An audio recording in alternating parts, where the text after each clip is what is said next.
6 months after Armand's funeral, I finally unlocked his basement workshop.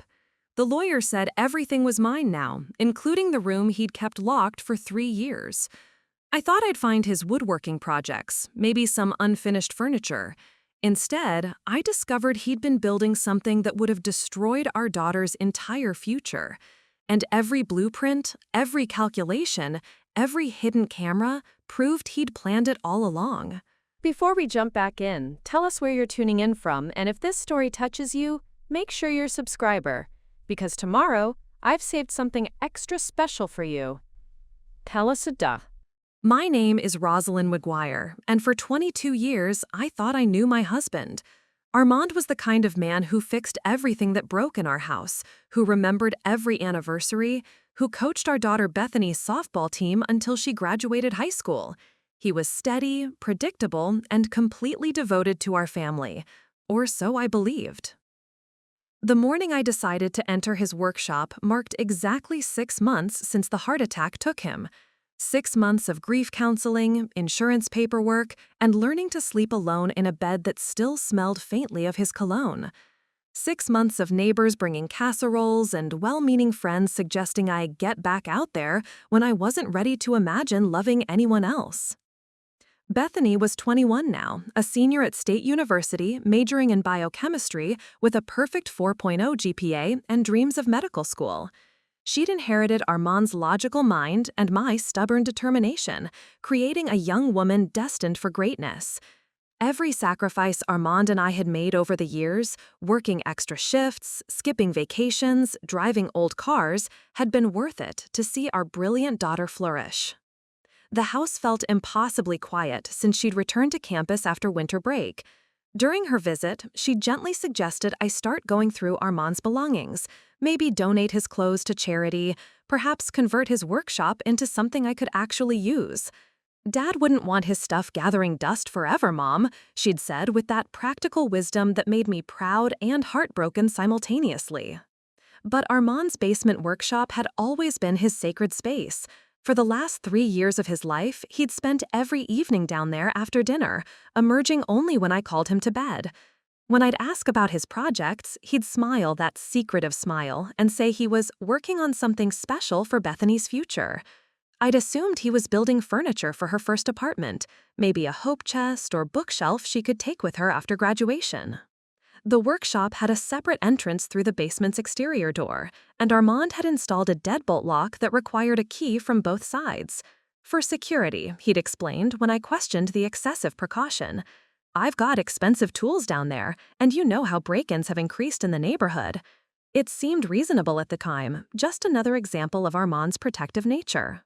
Now, standing at the top of the basement stairs, with his key ring heavy in my palm, I wondered why I'd avoided this moment for so long.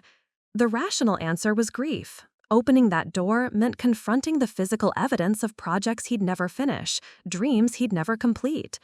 But somewhere deeper, in a place I didn't want to examine too closely, was an uneasiness I couldn't name. The basement itself was familiar territory. Laundry room to the left, storage area straight ahead, and Armand's workshop behind the locked door on the right.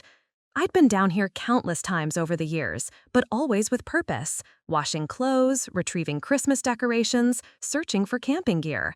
I'd never paid attention to the workshop door beyond noting it was always securely locked. Today, everything looked different. The basement felt colder somehow, and shadows seemed to gather in corners where I'd never noticed them before. The concrete floor showed faint scuff marks leading to the workshop door, evidence of heavy items being dragged across the surface. When had those appeared? Had they always been there, hidden beneath 20 years of casual neglect? I'd spent the morning preparing for this moment. Bethany was safely back at school, 3 hours away and focused on midterm exams. My sister Claire knew I was planning to clean out Armand's space today and had offered to help, but I'd declined. Some conversations with the past needed to happen alone, without witnesses to judge your grief or measure your progress. The key slid into the lock easily, as if it had been used recently. That thought stopped me cold. Who would have used it? I was the only one with access to Armand's key ring, and it had been locked in my jewelry box since the funeral. Unless Armand had made copies I didn't know about. Unless someone else had been visiting his workshop. I pushed the thought away as paranoid grief brain, the term my counselor used for the irrational fears that plagued new widows. Still, my hand trembled slightly as I turned the key and heard the deadbolt slide back with a solid click that echoed through the basement. The door opened onto darkness. Armand had never bothered with windows down here, claiming artificial light was better for detailed work anyway. I fumbled along the wall until I found the light switch, then hesitated. Once I flipped that switch, once I saw whatever was inside, I couldn't unsee it. The last mystery of Armand's life would be solved. And somehow I sensed that the answer might change everything I thought I knew about the man I'd loved for over 20 decades. My finger pressed the switch. Fluorescent lights flicked to life, revealing a workshop that was nothing like what I'd expected. Instead of the cluttered, comfortable space I'd imagined, sawdust on the floor, half-finished projects scattered around, the controlled chaos of a man who worked with his hands, I found something that looked more like a laboratory than a woodshop. The walls were lined with metal shelving units holding labeled storage containers. A large desk dominated the center of the room, its surface clean and organized with the precision of someone who kept meticulous records. Computer equipment hummed quietly in one corner, multiple monitors dark but clearly expensive and professional grade. The air smelled of electronics and cleaning chemicals, sterile and unwelcoming. This wasn't the workspace of a hobbyist carpenter. This was the command center of someone conducting serious, systematic work that required documentation, analysis, and careful planning, work that needed to be hidden from the world above. As I stepped further into the room, my eyes fell on a filing cabinet marked with Bethany's name in Armand's careful handwriting. My heart began to race as questions flooded my mind. Why would Armand need files about our daughter in his secret workshop? What could he possibly be documenting about Bethany that required this level of security and secrecy? The fluorescent lights hummed overhead as I approached the filing cabinet, each step carrying me further from the world where Armand was a loving husband and father, and closer to whatever truth he'd been hiding in his underground sanctuary. The filing cabinet stood before me like a monument to secrets I'd never suspected existed. Bethany's name was written in Armand's distinctive block letters across a white label, as if our daughter had become just another project requiring documentation and analysis. My fingers traced the metal surface, trying to reconcile this clinical organization with the warm, spontaneous man who used to dance with me in the kitchen while dinner cooked. Before I could lose my nerve, I needed to understand how we'd arrived at this moment. The Armand I'd fallen in love with 23 years ago had been an open book, eager to share every thought and dream. We'd met at a community college engineering program where he was studying electronics and I was pursuing my teaching degree. He'd been the student who stayed after class to help struggling classmates, who brought coffee to study groups, who remembered everyone's birthday. Our courtship had been refreshingly straightforward. Armand didn't play games or maintain mysterious silences. When he loved something, he said so. When he worried about something, he discussed it. When he wanted to marry me after 18 months of dating, he proposed with a ring he'd designed himself and a speech about building a life together based on complete honesty and trust. The early years of our marriage had lived up to that promise. Armand started his own electronics repair business, specializing in medical equipment for local hospitals.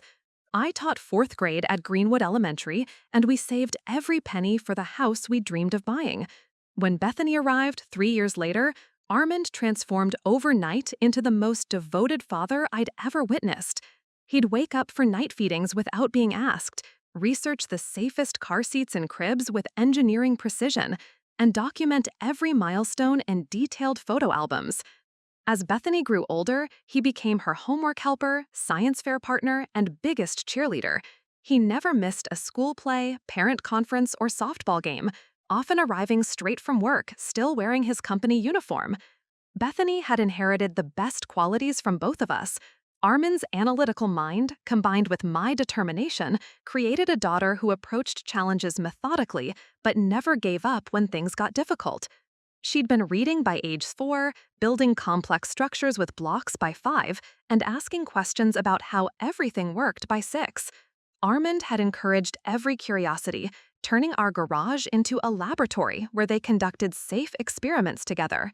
Preparing and narrating this story took us a lot of time, so if you are enjoying it, subscribe to our channel. It means a lot to us. Now back to the story. When Bethany expressed interest in medicine during high school, Armand had been ecstatic. He'd researched pre-med programs, scholarship opportunities, and medical school requirements with the same thoroughness he brought to his business. Together, we'd visited campus after campus, helping Bethany find the perfect fit for her undergraduate studies. State University had offered her a partial academic scholarship, and we'd gladly covered the remaining costs. The financial strain had been significant, but manageable.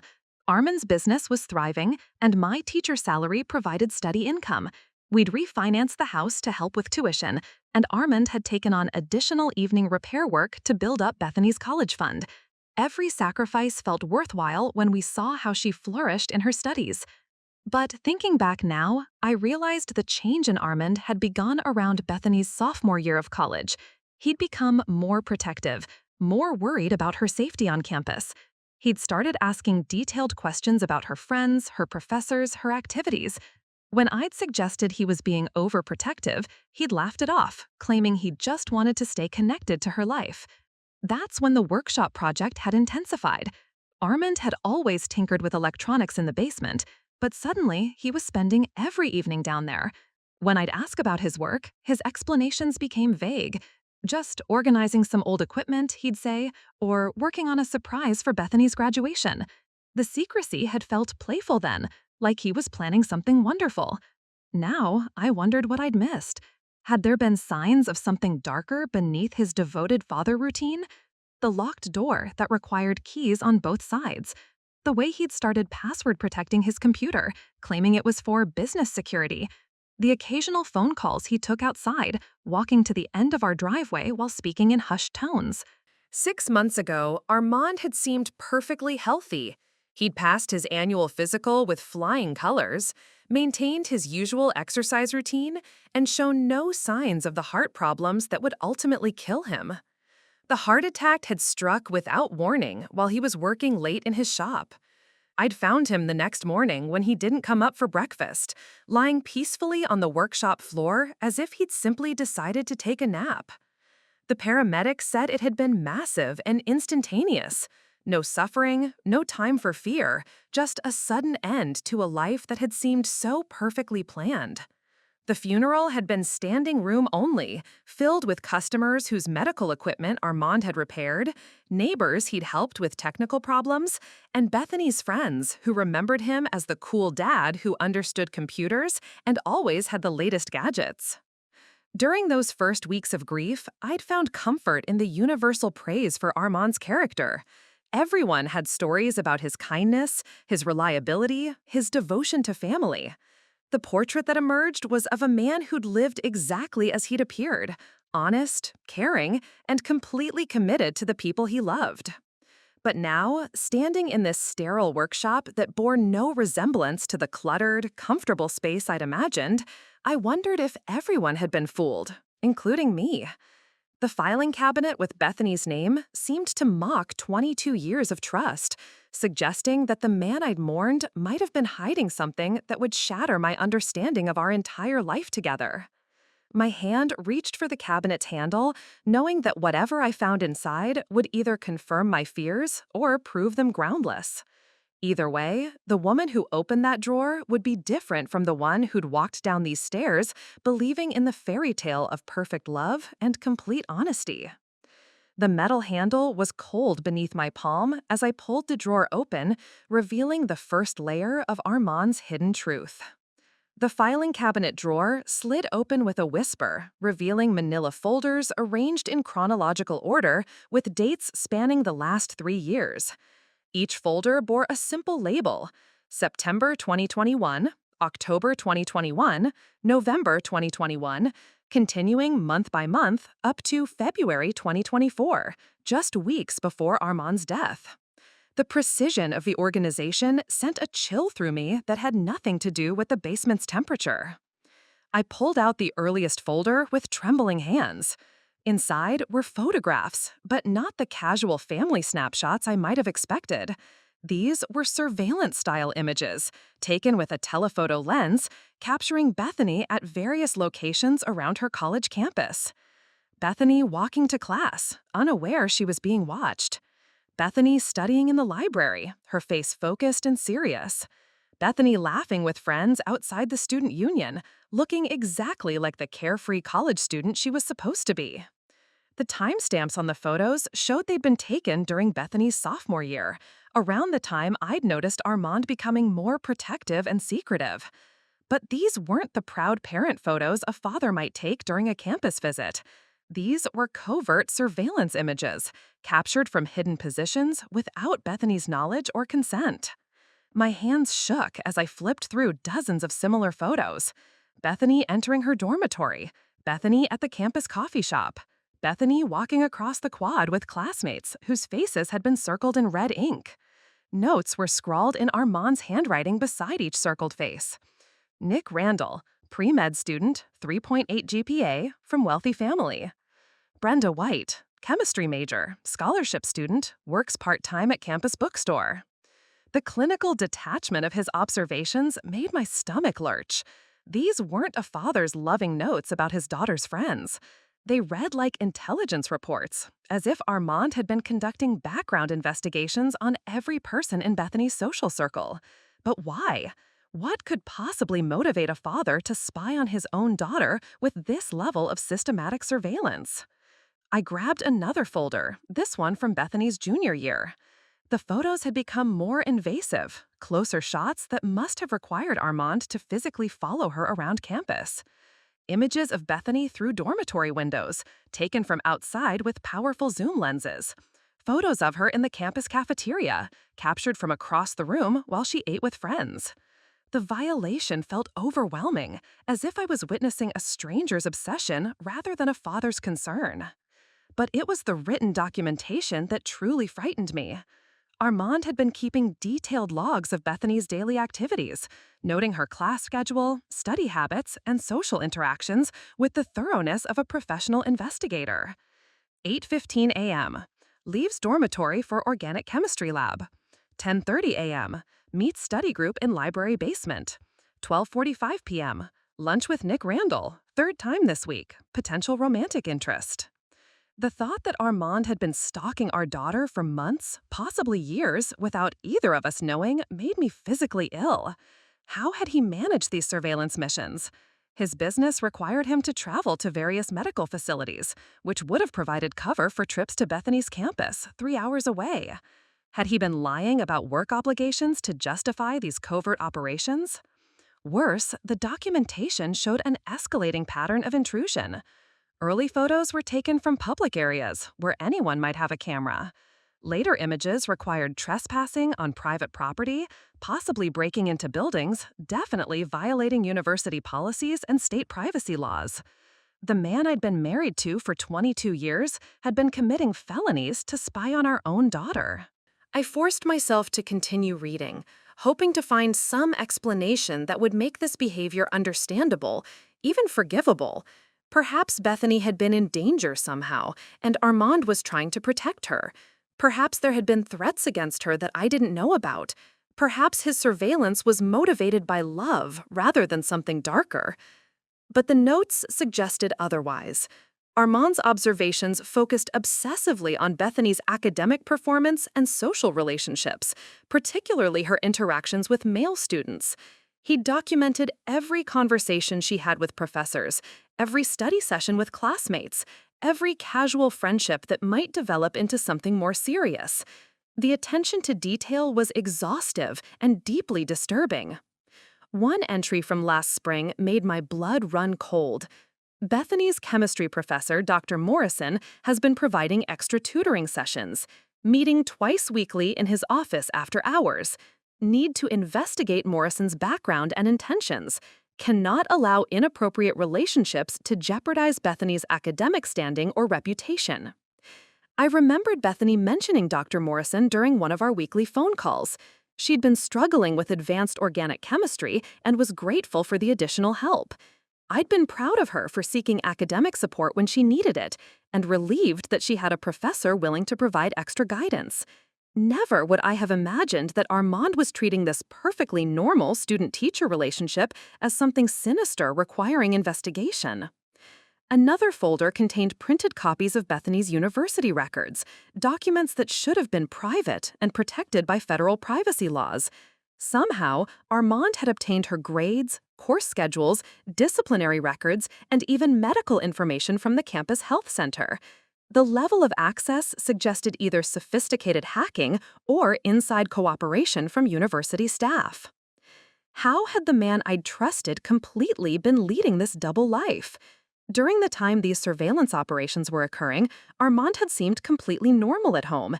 He'd helped with dinner, watched television with me in the evenings, made love to me with apparent sincerity, and discussed our retirement plans with enthusiasm. How could someone compartmentalize their life so completely? The rational part of my mind searched desperately for innocent explanations. Maybe Armand had received credible threats against Bethany that he'd handled privately to avoid frightening us. Maybe he'd discovered something about her campus environment that required discreet investigation. Maybe his protective instincts had simply gotten out of control, and he'd intended to explain everything before his sudden death. But the evidence painted a different picture. This wasn't protective concern, it was obsessive control. This wasn't a father looking out for his daughter's safety. It was a man systematically violating her privacy and autonomy.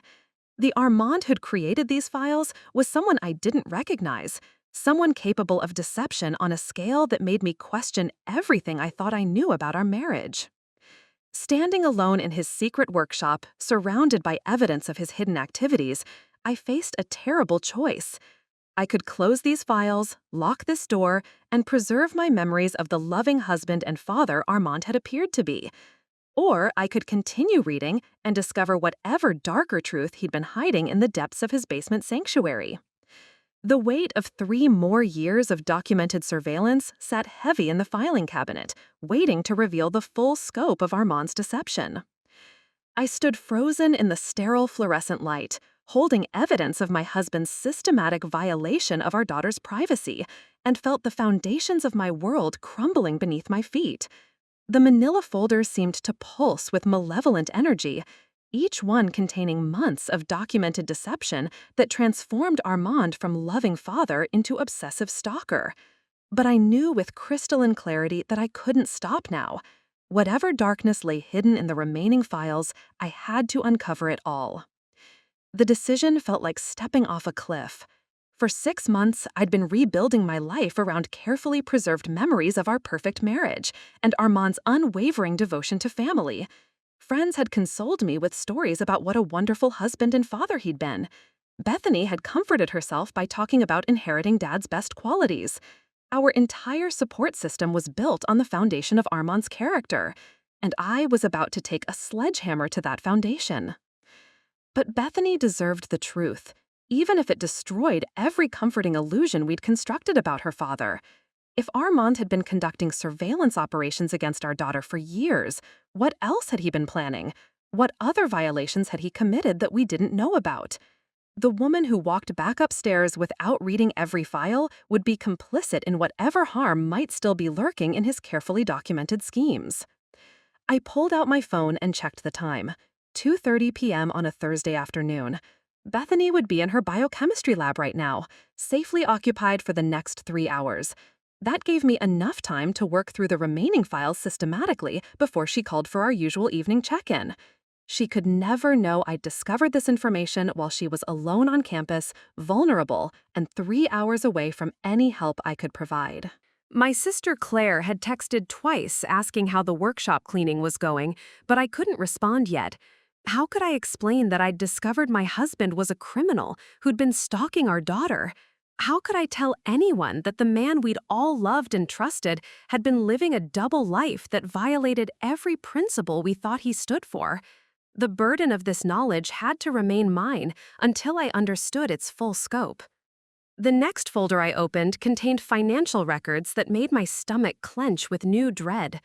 Bank statements showed regular cash withdrawals of $500 every 2 weeks for the past 3 years, always on Fridays, always from the same ATM near Bethany's campus.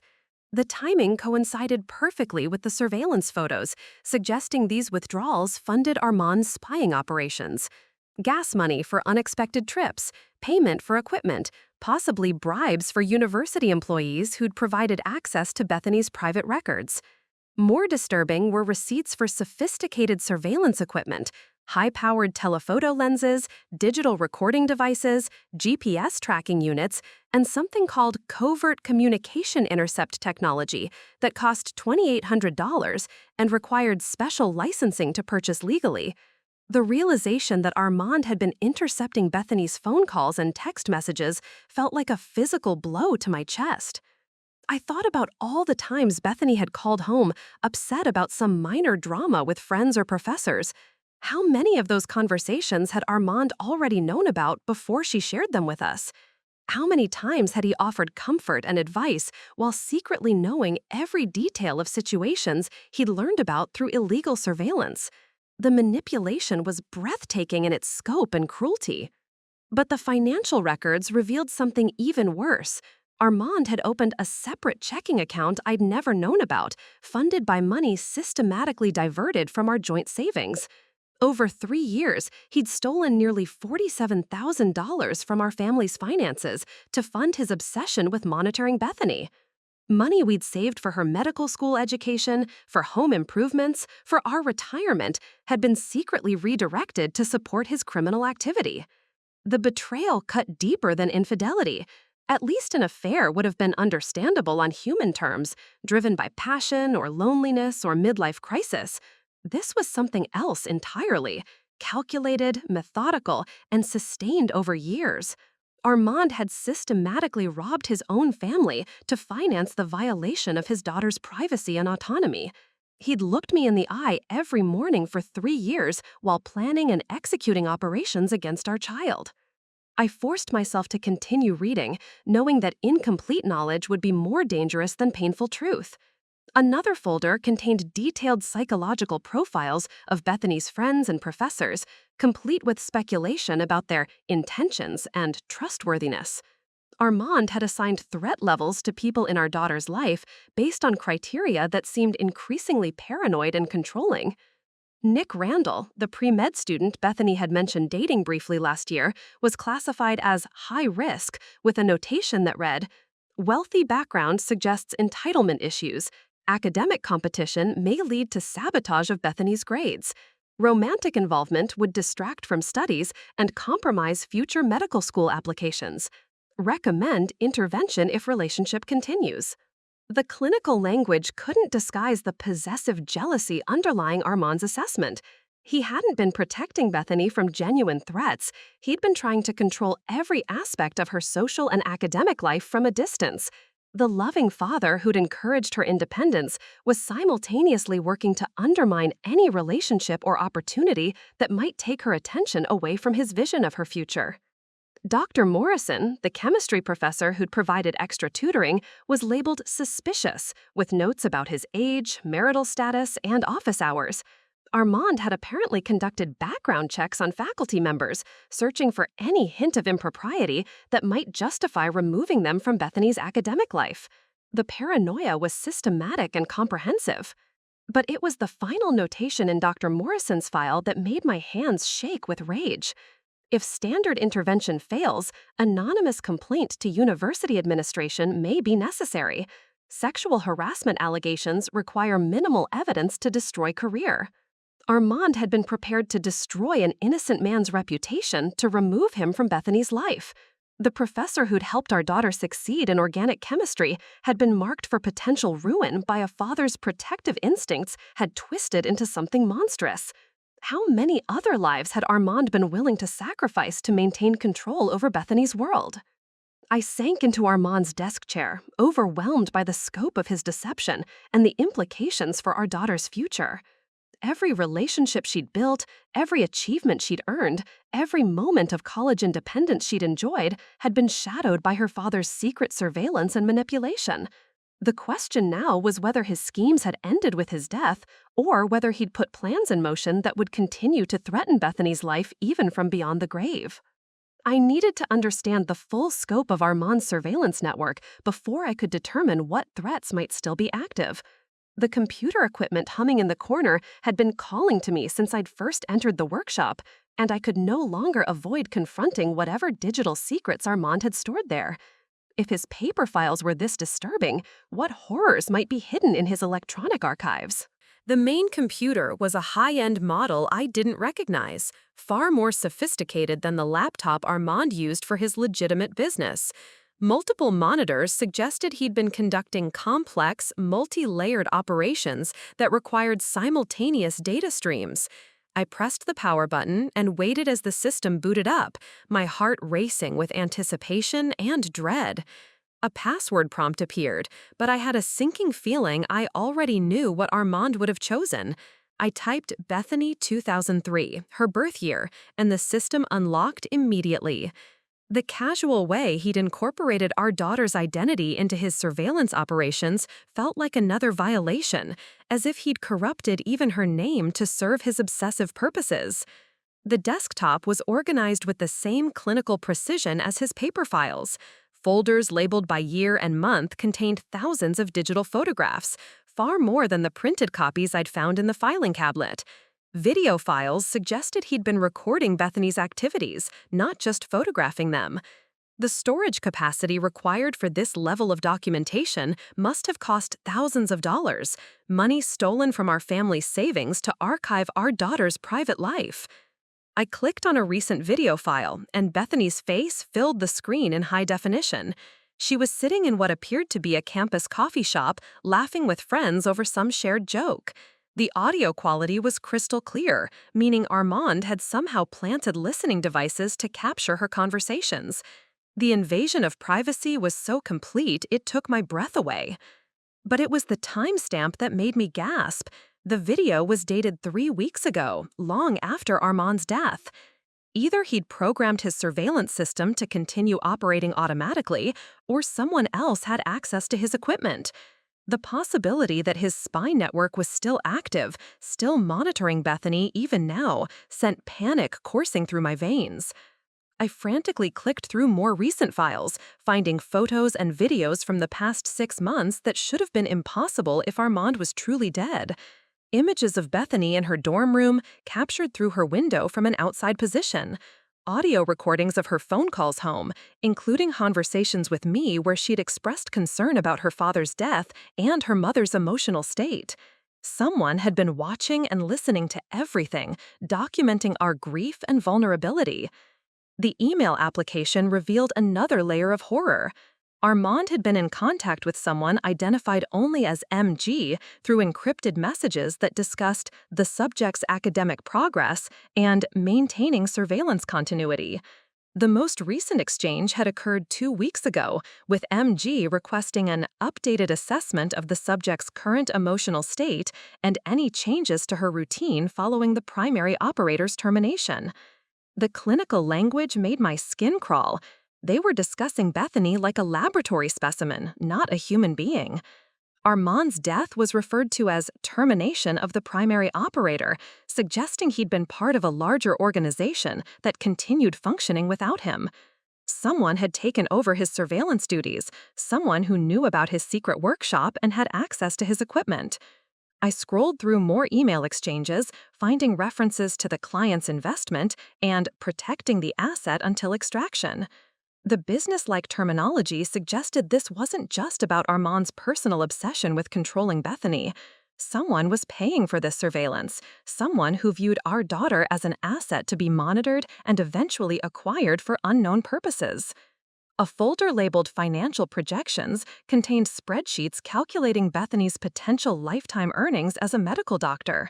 The calculations were sophisticated, accounting for various specialty choices, geographic markets, and career trajectories. Someone had invested significant time and money in analyzing our daughter's economic value, as if she were a commodity to be harvested.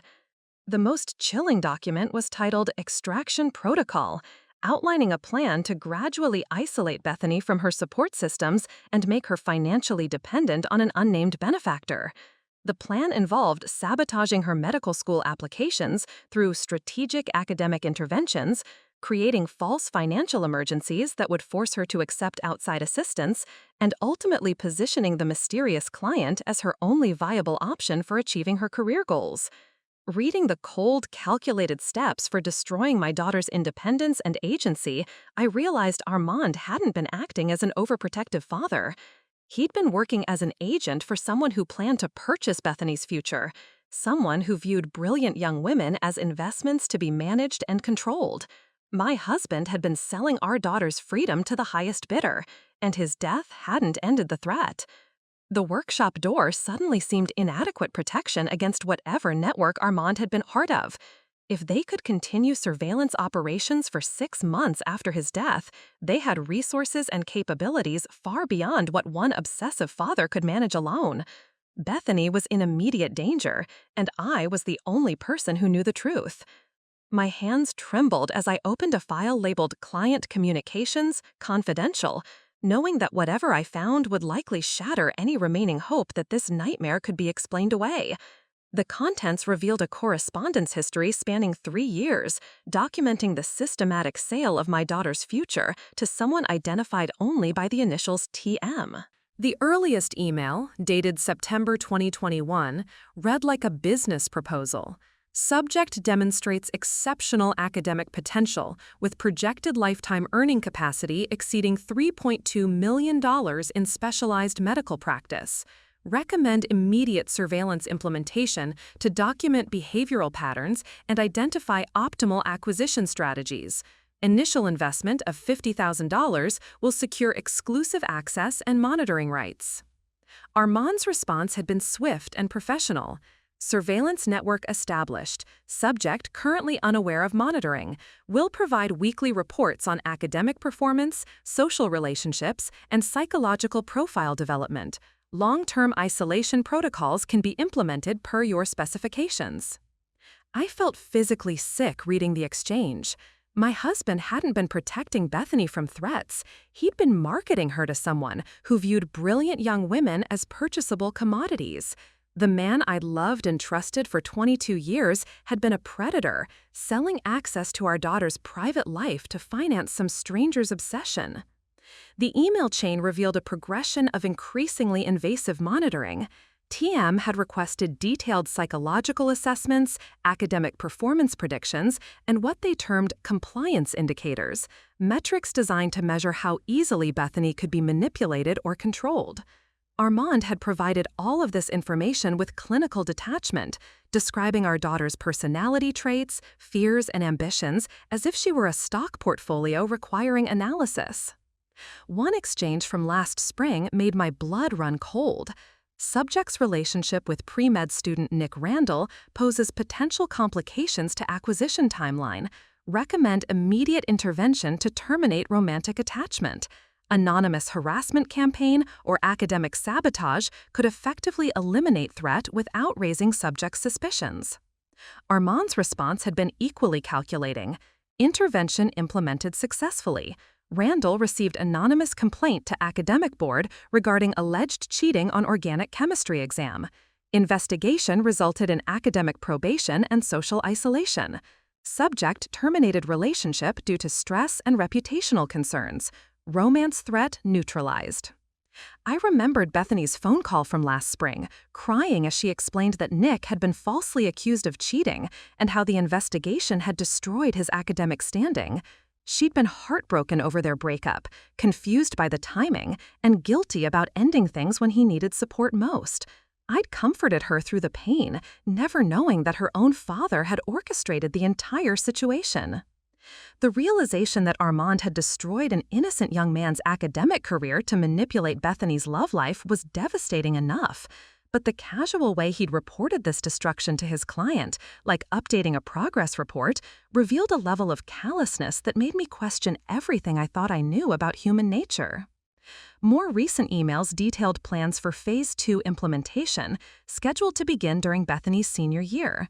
TM had been growing impatient with the surveillance-only approach and wanted to move toward active acquisition. The plan involved creating a manufactured crisis that would force Bethany to accept financial assistance from a shell company controlled by TM. medical school applications will be systematically sabotaged through network contacts at admissions offices, one email explained. Subject will receive rejection letters from all target schools, creating desperation and vulnerability. At that point, our scholarship foundation will offer full tuition plus living expenses to our private medical training facility. Subject will be grateful for the opportunity and unaware of the true nature of the program. The scholarship foundation was called the McGuire Medical Excellence Initiative, using our own family name to make the offer seem legitimate and personally meaningful. They'd been planning to use Bethany's love for her father's memory to lure her into some kind of private medical facility where they could control her education and future career. The psychological manipulation was breathtakingly cruel. But the most terrifying discovery was a document titled Facility Specifications that described their private medical training center. Located on a remote estate in rural Montana, the facility housed carefully selected high-potential candidates in a residential program that restricted outside contact and monitored all communications. Graduates were contractually bound to work exclusively for TM's network of private medical facilities, with financial penalties that made leaving economically impossible. It wasn't a medical school, it was a sophisticated form of human trafficking designed to capture brilliant young people and turn them into indentured servants. Bethany's entire education, career, and life would have been controlled by strangers who viewed her as property to be managed and exploited. The final email in the chain, sent just 2 weeks after Armand's death, contained a chilling message. Primary operator's unexpected termination requires acceleration of acquisition timeline. Phase 2 implementation moved up to current semester. Subject must be secured before she becomes suspicious of surveillance continuation. Prepare extraction protocols for immediate deployment. They were coming for Bethany now, within weeks or possibly days. 6 months of mourning had made her emotionally vulnerable, and they planned to exploit her grief to complete their acquisition. I was the only person who knew the truth, and I was running out of time to protect her. I clicked on a folder labeled Extraction Team Profiles with growing horror, realizing that this conspiracy extended far beyond emails and surveillance. TM had assembled a network of people specifically tasked with bringing Bethany under their control, and each profile revealed the sophisticated planning behind their acquisition strategy. The first profile belonged to Dr. Manny Green, listed as Academic Intervention Specialist. His photograph showed a distinguished man in his 50s wearing a university faculty ID badge. According to the documentation, Dr. Green had infiltrated Bethany's current university as a visiting professor in the biochemistry department. His role was to gain Bethany's trust as a mentor figure, then systematically undermine her confidence in her current academic program while promoting the benefits of transferring to their private facility. The profile noted that Dr. Green had already made contact with Bethany during the fall semester, offering to serve as her faculty advisor for an independent research project. The timeline showed he'd approached her just 3 weeks after Armand's death, using her grief as an opportunity to position himself as a supportive father figure who understood her academic ambitions. I felt sick, realizing that someone had been deliberately manipulating my daughter's mourning process. The second profile was even more disturbing. Claire Randall, identified as Psychological Manipulation Coordinator, was a woman approximately my age who had been tasked with befriending me during my grieving process.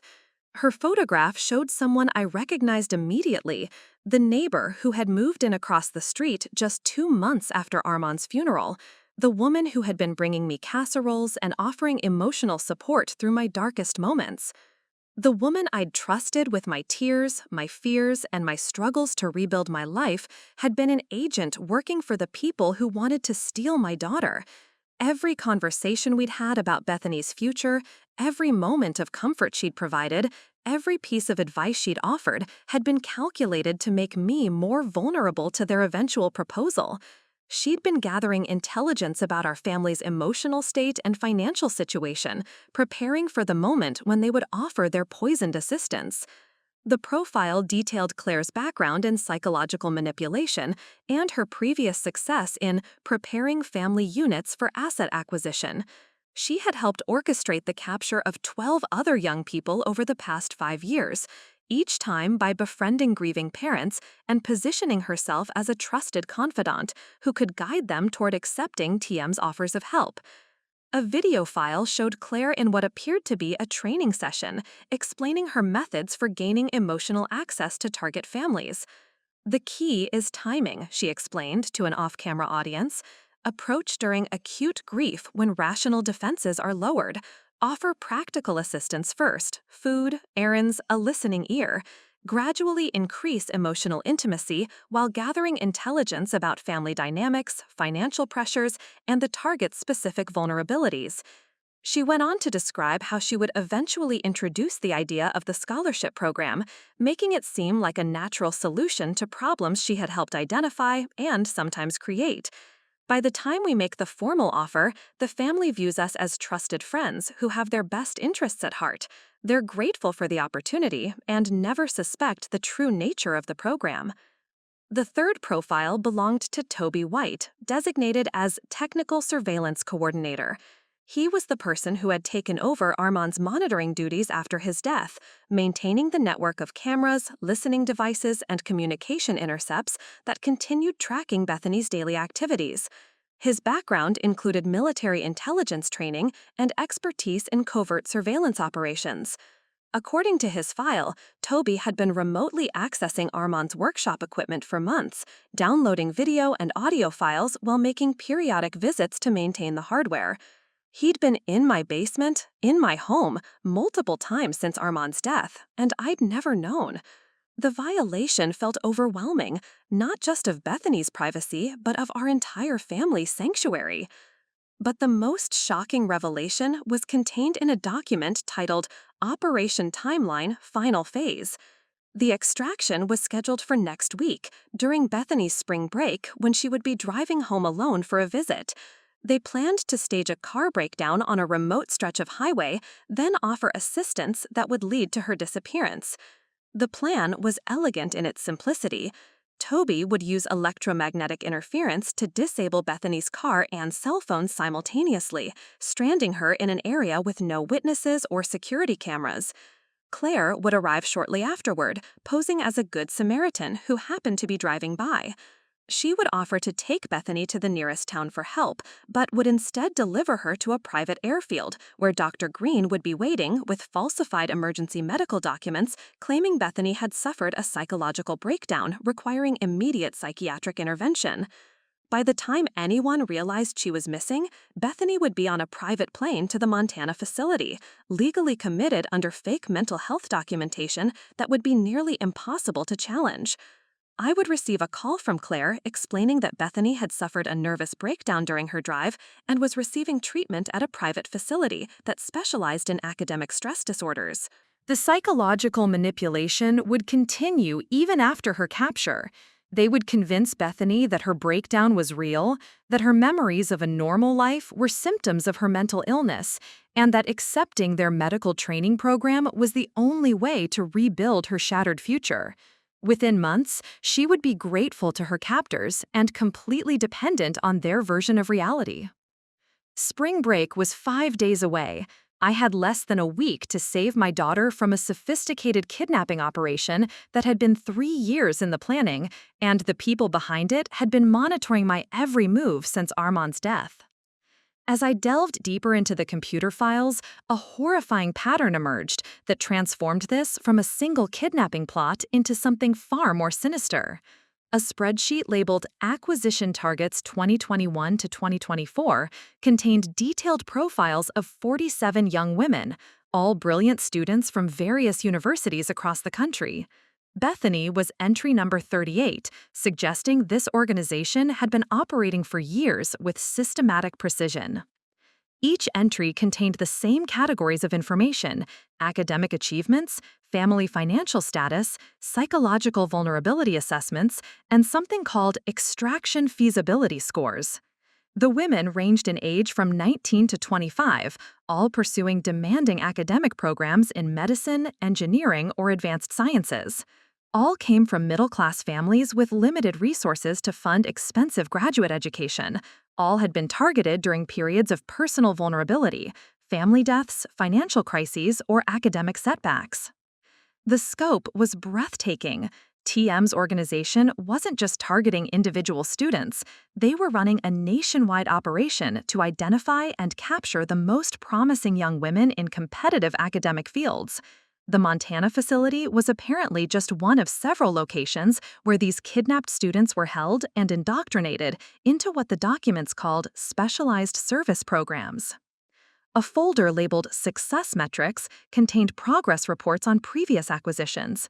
Dr. Sarah Chen, captured in 2019 during her pre-med studies, was now working as a researcher at a private laboratory owned by TM's network, her communications monitored and her movements restricted.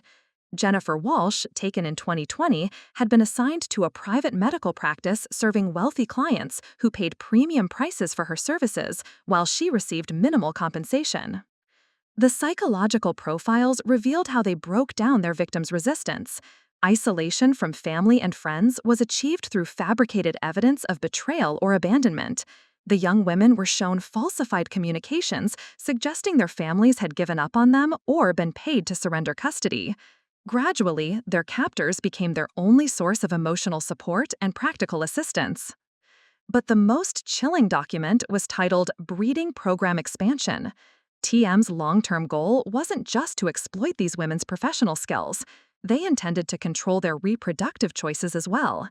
The captured women would eventually be matched with selected male partners, also held in the facility system, to produce children who would be raised from birth within the organization's controlled environment.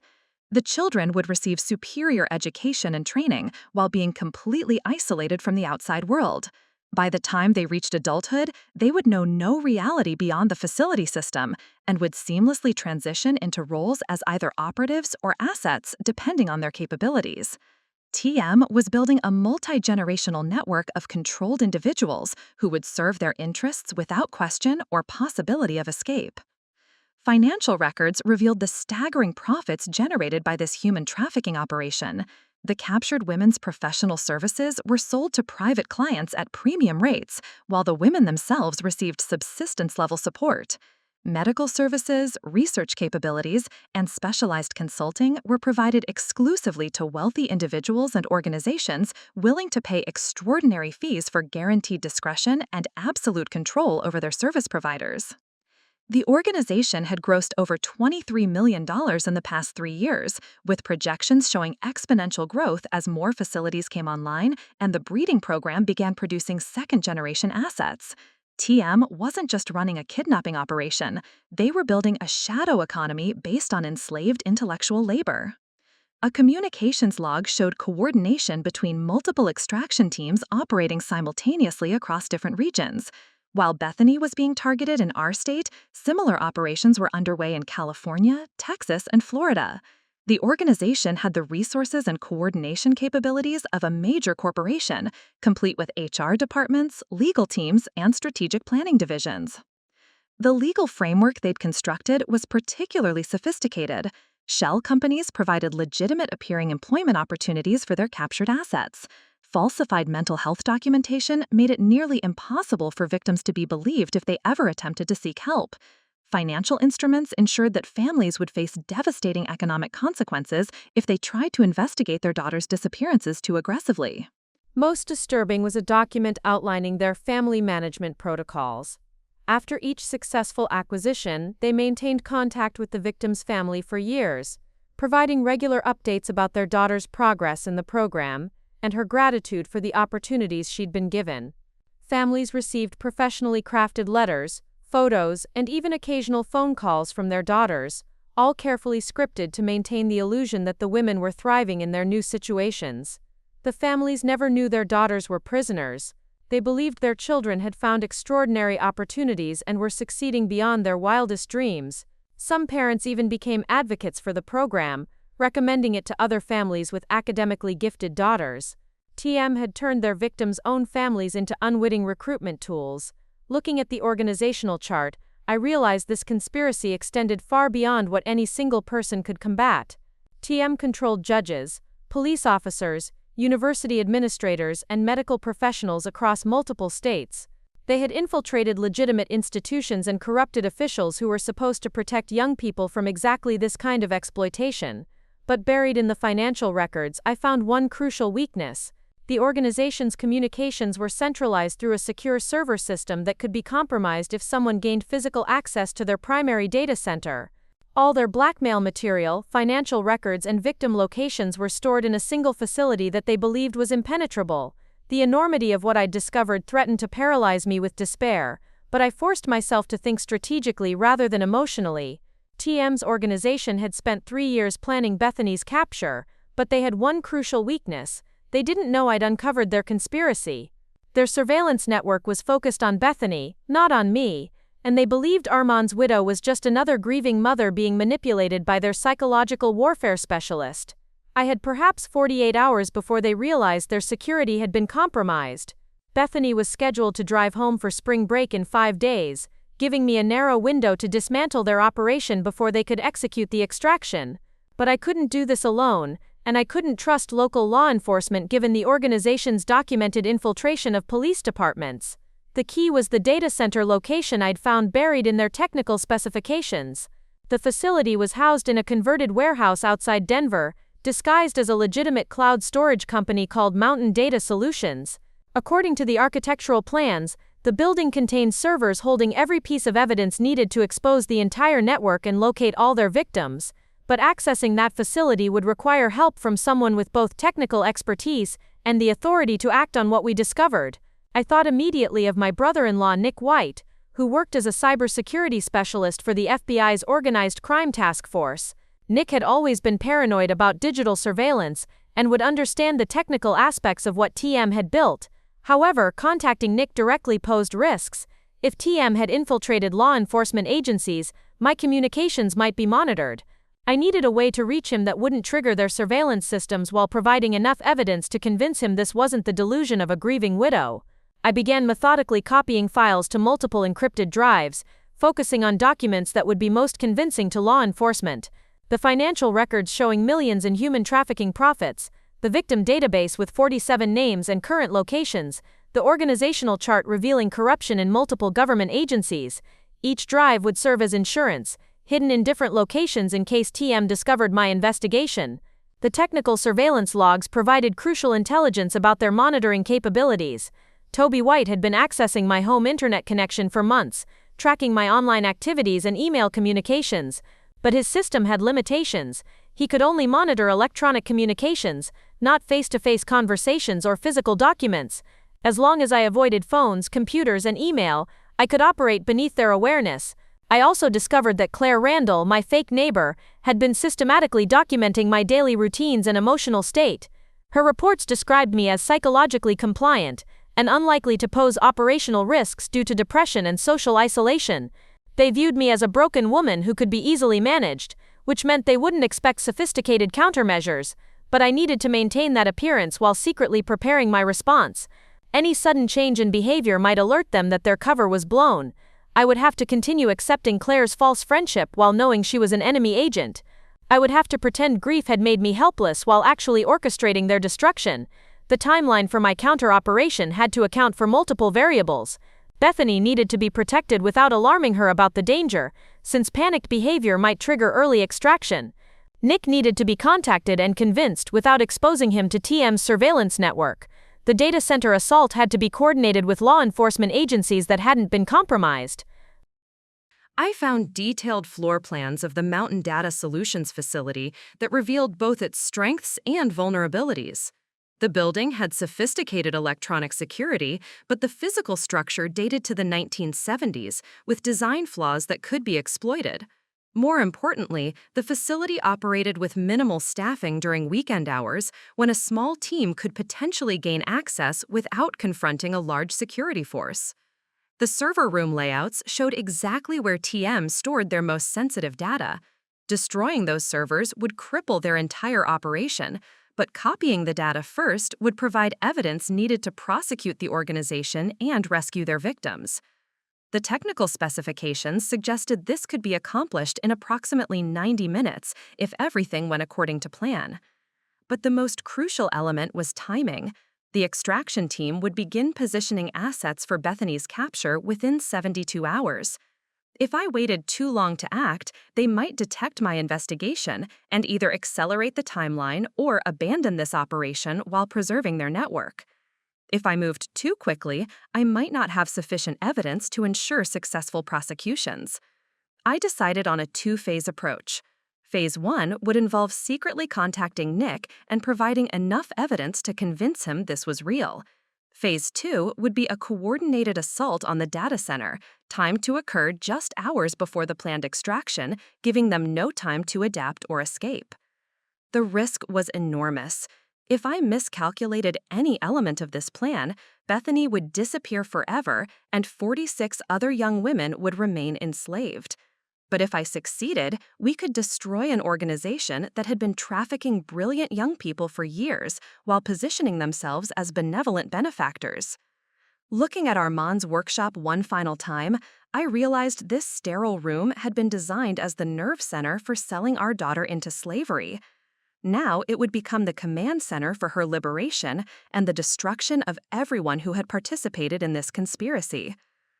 The next morning, I woke before dawn and began the most difficult performance of my life. I had to convince Claire Randall that I remained the broken, manageable widow she believed me to be, while secretly preparing to destroy everything she represented. As I made coffee in my kitchen, watching her house through the window, I felt the weight of 47 young women's lives resting on my ability to deceive a professional manipulator.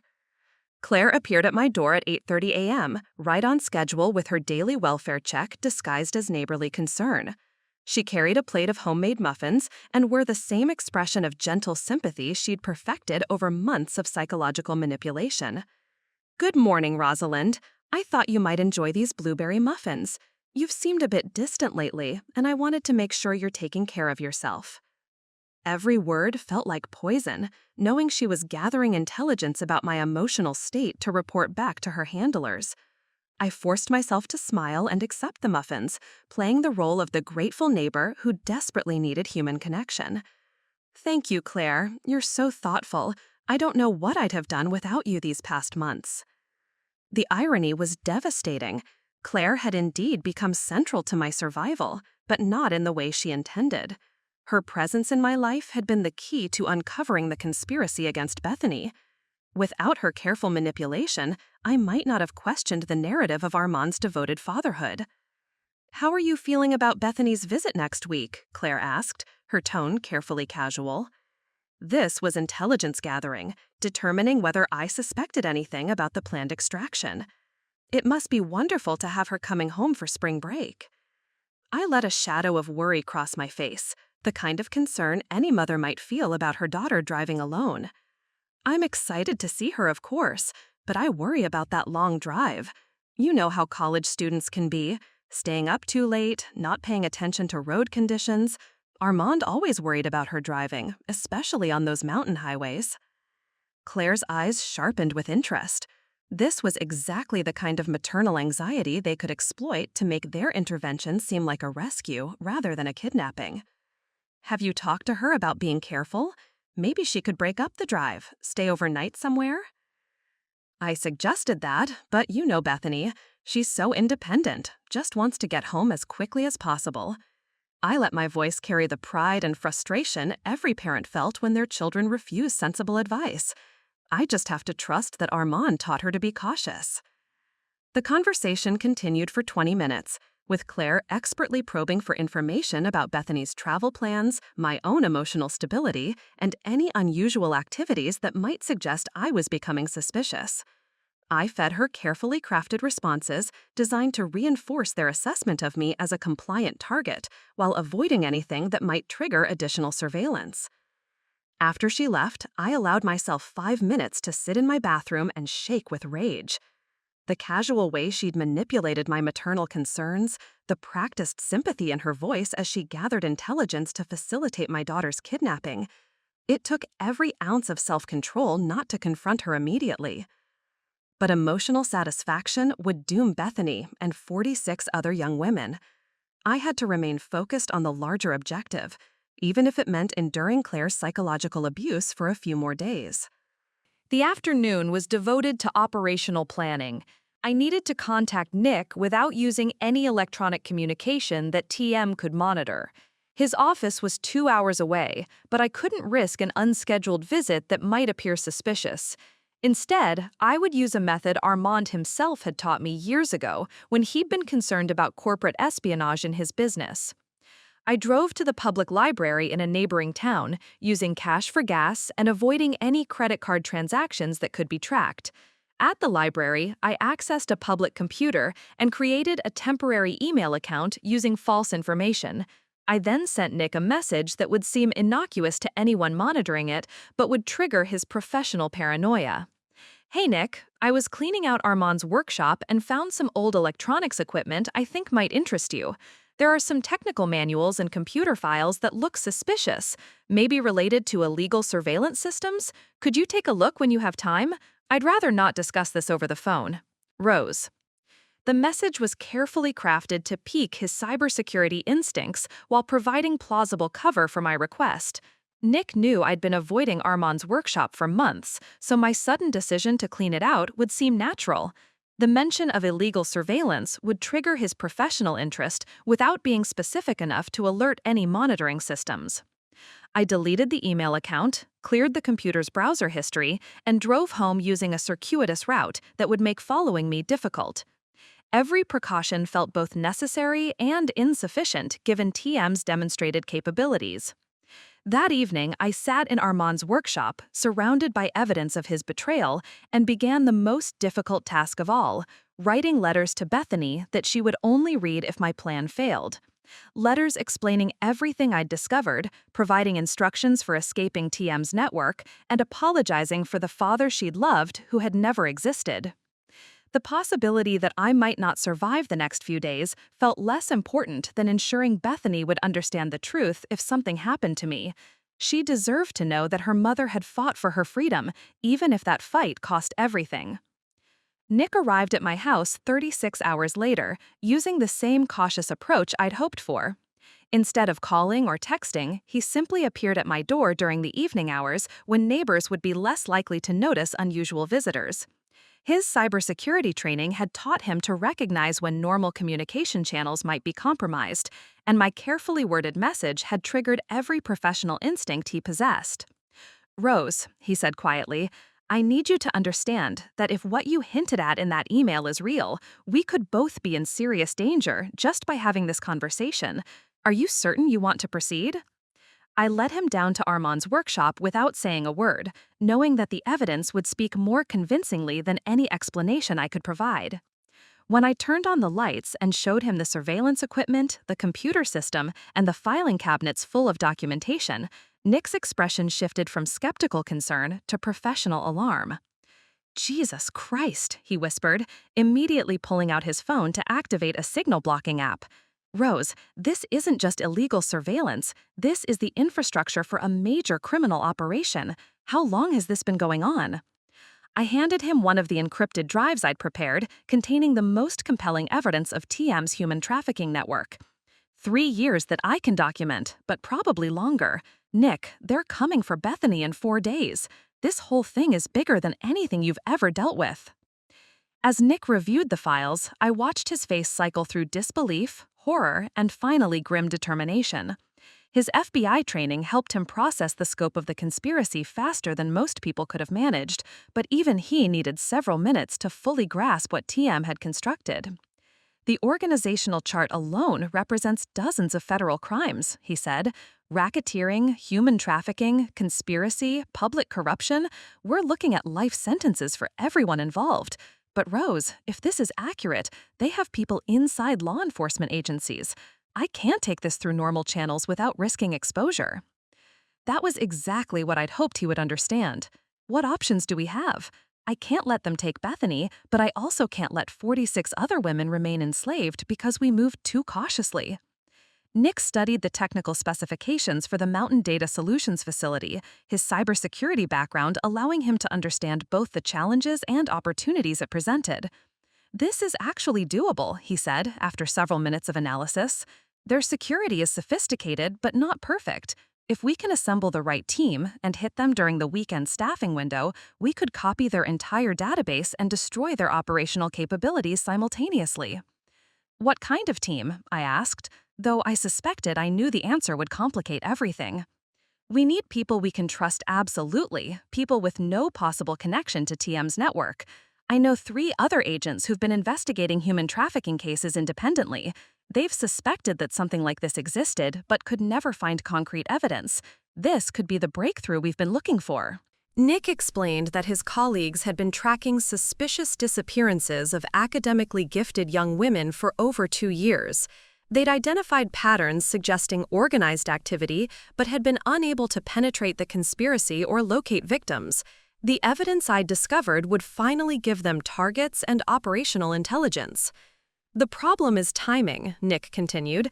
"We need approximately 72 hours to plan and execute the data center operation, but you said they're moving on Bethany in 4 days.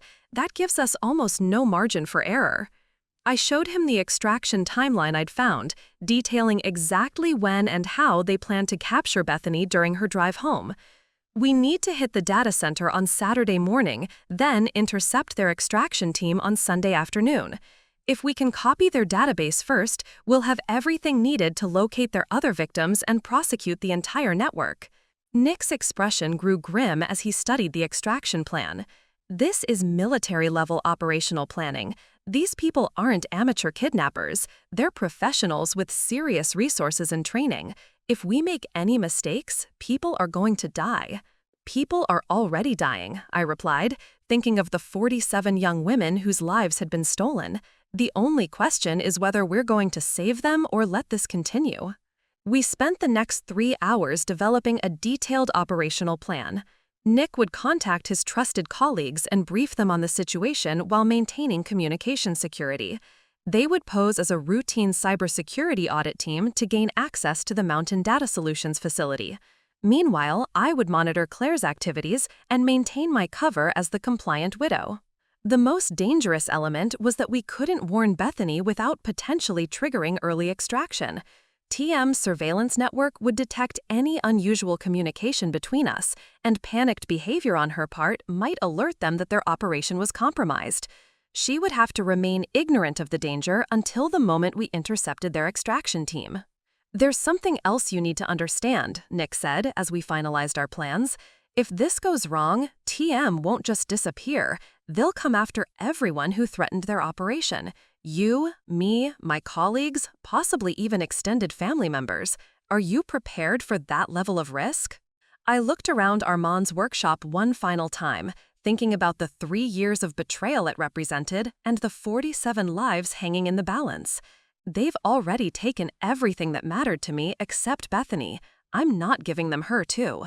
Saturday morning arrived gray and cold, matching the gravity of what we were about to attempt. Nick had positioned his team at a hotel 15 miles from the Mountain Data Solutions facility, all posing as cybersecurity auditors conducting a routine compliance inspection. The cover story was perfect, legitimate enough to explain their presence while providing access to exactly the areas they needed to reach. I remained at home, maintaining my normal weekend routine while monitoring Claire's activities through my kitchen window. She had been unusually active over the past 2 days, taking frequent phone calls and making several trips in her car that lasted exactly 45 minutes each. I suspected she was coordinating with other team members in preparation for tomorrow's extraction, but I couldn't investigate without blowing our operational security. At 9:30 a.m., my phone buzzed with a text from Nick. "Audit team on site. Building access achieved. Beginning phase 1. The casual language would mean nothing to anyone monitoring my communications, but I knew it meant they had successfully entered the data center and were beginning the process of copying TM's database. The next 4 hours would determine whether 47 young women lived as free human beings or remained enslaved to an organization that viewed them as profitable assets. I tried to focus on mundane activities, laundry, cleaning, organizing kitchen cabinets, but every minute felt like an eternity. Claire appeared at my door at 11:15, carrying her usual offering of baked goods and wearing an expression I now recognized as carefully calibrated sympathy. "Good morning, Rosalind. I brought some coffee cake. You seemed a bit anxious yesterday. Is everything all right?" The irony was staggering. She was checking on my emotional state while her colleagues attempted to steal data that would destroy her entire operation. I forced myself to play the role of the worried mother one final time. "I'm just nervous about Bethany driving home tomorrow. You know how mothers worry." "Of course," Claire said, her voice perfectly modulated to convey understanding while probing for intelligence. "Has she confirmed her travel time? It might be good to know when to expect her." This was operational intelligence gathering disguised as neighborly concern. TM needed to know Bethany's exact departure time to position their extraction team properly. I provided the false information Nick and I had agreed upon, a departure time 2 hours later than Bethany's actual plan, giving us additional buffer for our intervention. "She's planning to leave around noon tomorrow," I said. "The drive usually takes about 3 hours, so she should be home by mid-afternoon. I just hope the weather stays clear." Claire's eyes flickered with satisfaction as she mentally noted this crucial detail.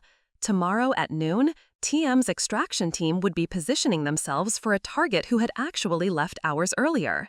"I'm sure she'll be fine," Claire assured her with false warmth.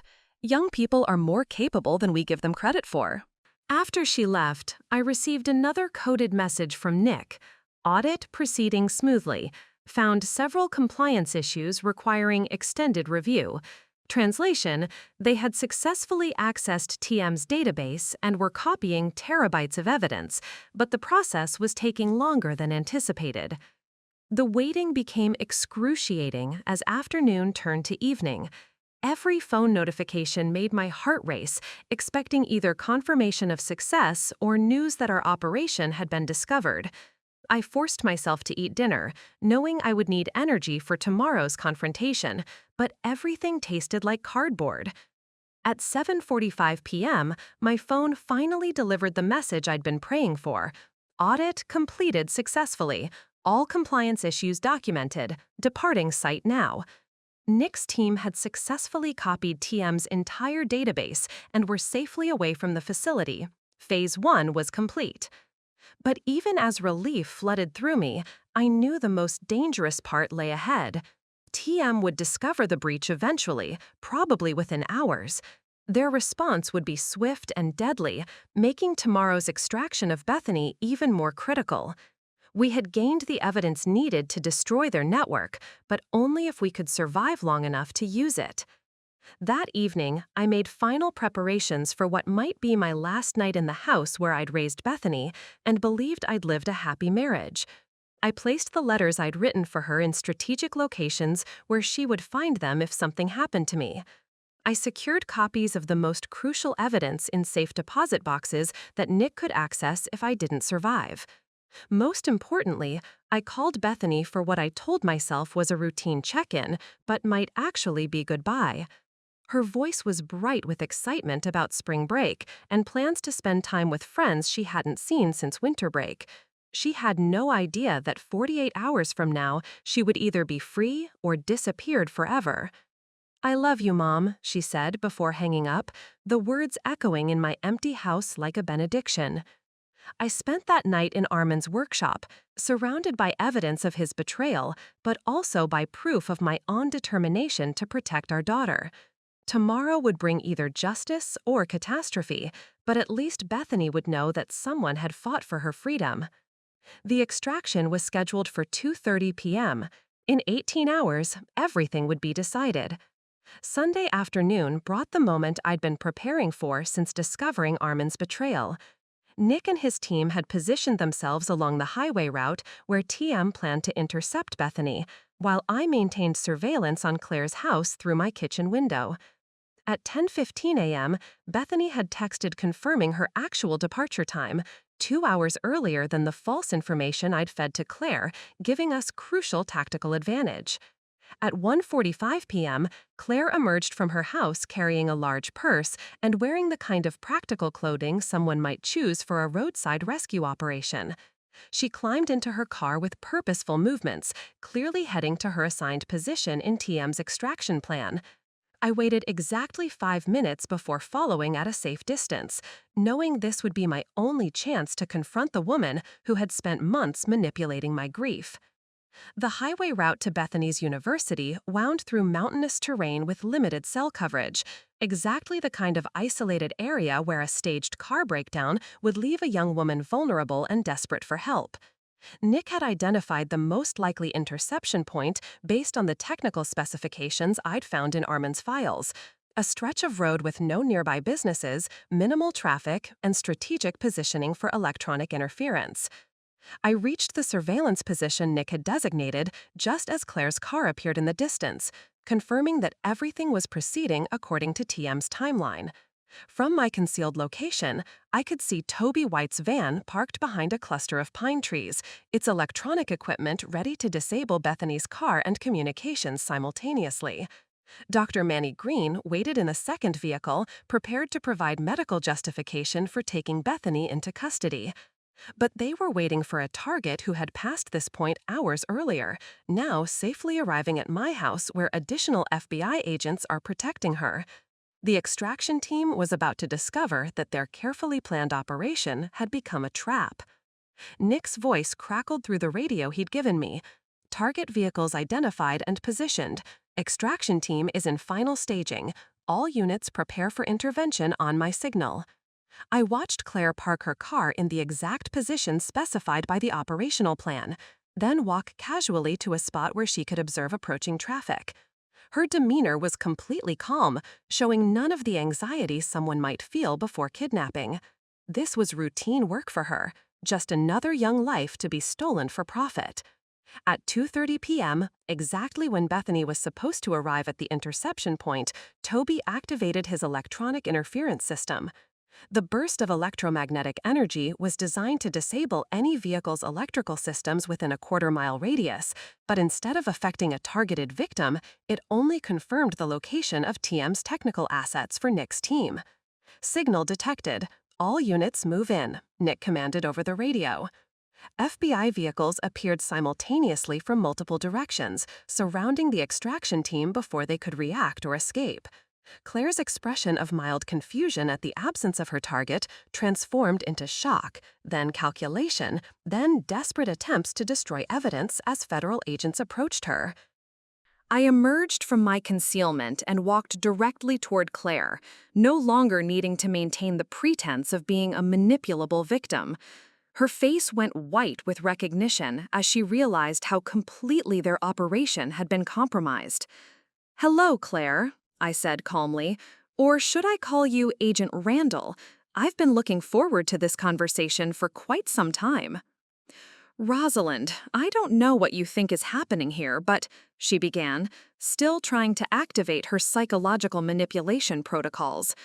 "I know exactly what's happening," I interrupted. "You're being arrested for conspiracy to commit human trafficking, among other charges. 47 young women, Claire. 47 brilliant futures stolen and sold to satisfy your organization's greed." Claire's professional composure finally cracked as the full scope of our counter-operation became clear. "You have no idea what you've done," she snarled. "TM has resources you can't imagine, people in positions you'll never reach. This won't end here." "Actually, it will," Nick said, approaching with handcuffs and a federal arrest warrant. "We've copied your entire database, Claire. Every name, every location, every financial transaction. Your network is finished." As federal agents secured the extraction team, I felt a profound sense of completion that had nothing to do with revenge and everything to do with justice. Toby White was taken into custody, along with sophisticated surveillance equipment that would provide additional evidence of their crimes. Dr. Green's medical supplies revealed drugs intended for sedating kidnapping victims, confirming the most sinister aspects of their operational plan. But the most satisfying moment came when Nick handed me his phone, showing a real-time feed from similar operations occurring simultaneously across the country. The copied database had provided locations for TM's other facilities, and federal teams were conducting coordinated raids to rescue victims and arrest operatives. 47 young women would be free by sunset. The breeding program would never produce its first generation of enslaved children. The network that had turned brilliant students into profitable assets was crumbling in real time. Claire looked at me with something approaching respect as they loaded her into the federal transport vehicle.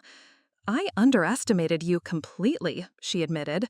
"The Grieving Widow Act was perfect. I never suspected you had this kind of strength."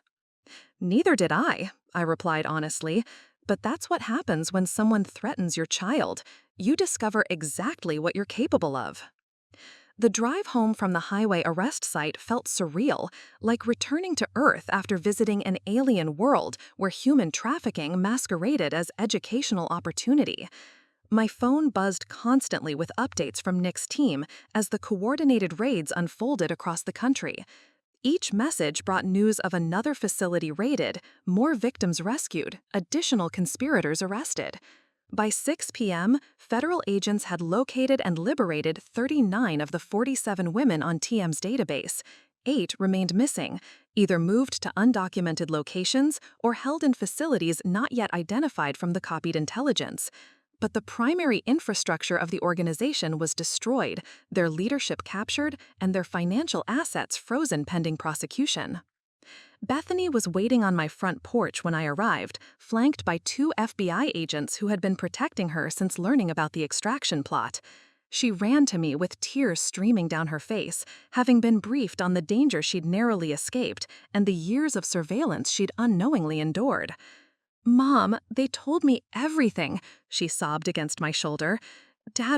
He was selling me to those people. How could he do that? How could someone who claimed to love me plan to destroy my entire life?" I held her tightly, feeling the weight of 3 years of deception finally lifting from my shoulders. "I don't know, sweetheart. I may never understand how the man I married became capable of such betrayal. But what matters now is that you're safe and 46 other young women are going home to their families tonight." The FBI agents confirmed that TM's primary leadership had been arrested at their Denver headquarters, caught completely off guard by the simultaneous operations. Thomas Mackenzie, the TM, whose initials had appeared throughout Armand's communications, was a wealthy businessman who had built his fortune by exploiting brilliant young women while positioning himself as a philanthropist supporting educational advancement. The scope of his operation was staggering. Beyond the obvious human trafficking charges, investigators had uncovered massive tax evasion, money laundering, public corruption, and conspiracy charges that would ensure life sentences for most participants. The recovered database contained evidence of crimes spanning decades, revealing that TM's network had been operating far longer than anyone had suspected. But perhaps the most satisfying justice came from an unexpected source. Several of the rescued women had developed evidence of their own during captivity, secretly documenting the conditions in TM's facilities and gathering intelligence about their captors. Sarah Chen, the pre-med student captured in 2019, had maintained detailed records that would prove crucial in prosecuting the psychological abuse and forced labor aspects of the case.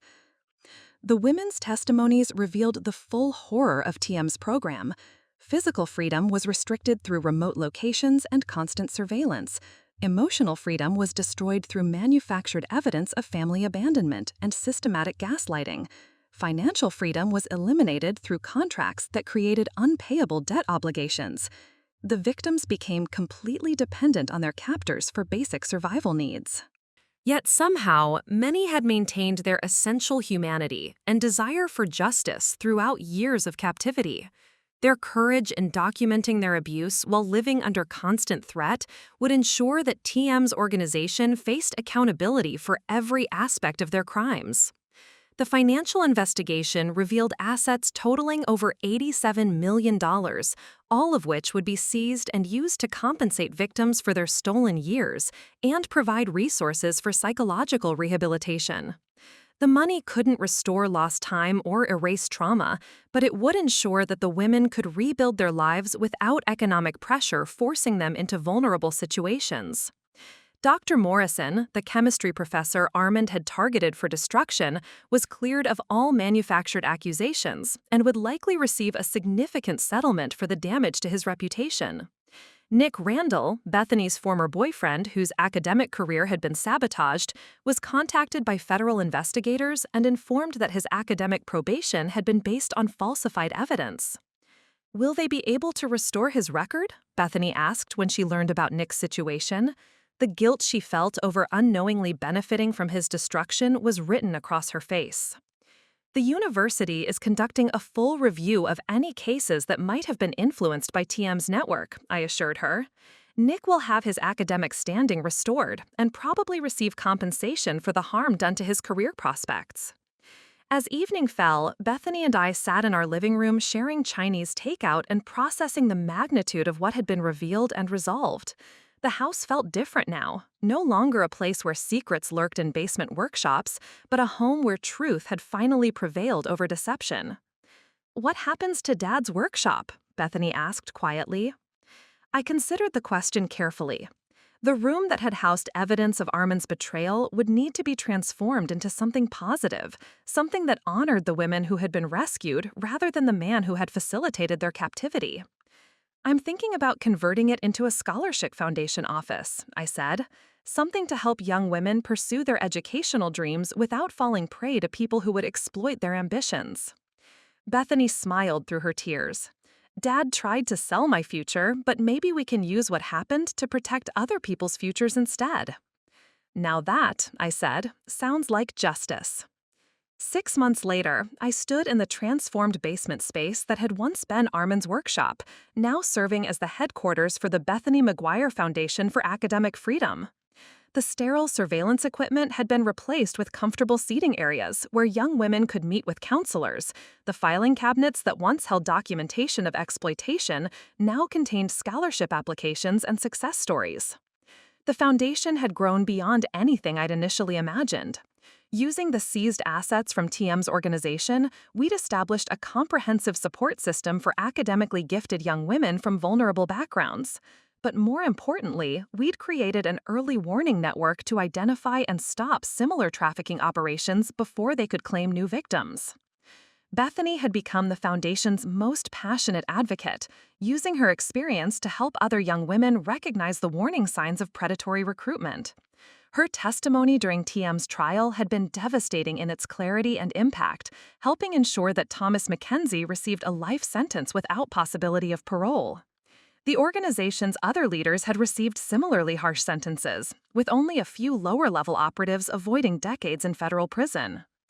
The last of the Montana facility victims was released from the rehabilitation program yesterday, Nick reported during our weekly security briefing. His role had evolved from FBI cybersecurity specialist to the Foundation's Director of Protective Intelligence, helping us identify and prevent similar threats before they could mature into operational conspiracies. All 47 women on TM's original database had been located and freed. The 8 who had initially remained missing were found in a secondary facility in rural Oregon, their location revealed when one of TM's captured operatives finally agreed to cooperate in exchange for a reduced sentence. The psychological rehabilitation process had been lengthy and difficult, but every woman had eventually been reunited with her family and provided with resources to rebuild her life. Dr. Sarah Chen had become one of our most effective counselors, using her experience as both victim and survivor to help others process their trauma and reclaim their autonomy. Her detailed documentation of conditions inside TM's facilities was crucial in securing convictions for the psychological abuse charges that ensured the harshest possible sentences. "Any new intelligence on similar operations?" I asked Nick, knowing that TM's network hadn't been the only organization exploiting vulnerable students. 3 potential cases under investigation," he replied, reviewing his encrypted files. "Nothing as sophisticated as what Mackenzie built, but the warning signs are there. Financial pressure, combined with offers that seem too good to be true, isolation from family support systems, and contracts with unusual restrictions on personal freedom." The Foundation's intelligence network had proven remarkably effective at identifying emerging threats. By sharing information with law enforcement agencies and educational institutions, we'd been able to disrupt several recruitment operations before they could claim victims. The pattern recognition skills that had helped me uncover Armand's betrayal were now being used to protect hundreds of young women across the country. Bethany emerged from the counseling area where she'd been meeting with a 19-year-old engineering student whose family had received suspicious scholarship offers. Jennifer's situation is definitely concerning, she reported. The financing company won't provide details about their selection criteria, and they're pressuring her to make a decision before she can research the program thoroughly. Red flags everywhere, Nick agreed. I'll have our contacts at the Department of Education run a background check on the organization. If they're legitimate, transparency shouldn't be a problem. This was exactly the kind of intervention that had become our specialty. By providing young women with resources to investigate seemingly generous offers, we'd prevented dozens of potential trafficking situations. Most turned out to be legitimate opportunities that simply required better communication, but several had been revealed as sophisticated recruitment schemes targeting vulnerable families. The psychological healing had been as important as the practical protection work. Bethany had struggled for months with feelings of betrayal and self-doubt, questioning every memory of her relationship with Armand and wondering if his love had ever been genuine. Therapy had helped her understand that the father who had coached her softball team and encouraged her scientific curiosity had been real, even if he'd eventually been corrupted by forces she couldn't have recognized or prevented. I've been thinking about the anniversary, Bethany said as we prepared to close the office for the day. Tomorrow marked exactly 1 year since the arrests that had destroyed TM's network and freed its victims. Maybe we should have a celebration for the survivors, something positive to mark how far everyone's come. The idea felt perfect. Rather than commemorating the horror of what had been discovered, we could celebrate the strength of the women who had survived and the new lives they were building. Several of the rescued women had maintained contact with the foundation, and many had become advocates for other trafficking victims. I think that's exactly what we need, I agreed. A reminder that survival isn't just about escaping danger, it's about building something meaningful from the experience. As we turned off the lights in the converted workshop, I felt a profound sense of completion. The room that had once housed evidence of betrayal now served as a beacon of hope for young women pursuing their dreams. Armand's legacy of exploitation had been transformed into a foundation for liberation. The basement that had nearly destroyed our family had become the place where we saved others. Up next, you've got 2 more standout stories right on your screen. If this one hit the mark, you won't want to pass these up. Just click and check them out. And don't forget to subscribe and turn on the notification bell so you don't miss any upload from us.